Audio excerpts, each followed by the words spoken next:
One of the evidences for evolution is homology or homologous organs.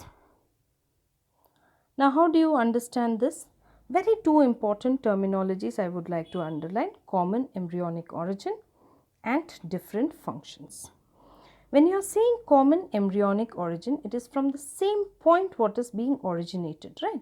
So, I say same point origination, same embryonic generation, but when it is functioning, it functions in so diverse manner. So, we also call this kind of evolution as divergent evolution. Okay. So, I will give you two examples for making you understand this point. One is thorns of bougainvillea and tendrils of cucurbita. This is a plant example, and limbs of mammals. Looking into the plant example, as you can see, this is thorns of bougainvillea and this is tendril of cucurbita. Both are originated from axillary bud. Both are axillary bud modification, but you can see thorns are meant mainly for protection purpose, right, and tendrils are meant for climbing.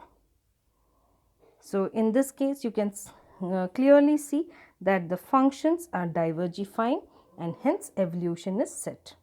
In case of animals, we are taking few examples here: human, horses, cat, bat and whale. Bird does not come under mammals, but we can surely understand even the evolution from that aspect also.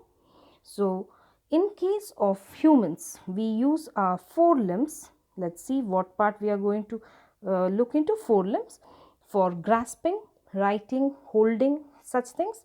Horse is meant for running, cat is meant as a claw, as a protective organ or walking purposes. Bat is meant for flying, so is your birds meant for flying, and come to whale, it helps in swimming. So, you can see the origin is from forelimbs, but divergifying into various sources or various function, which explains as divergent evolution and homologous organs.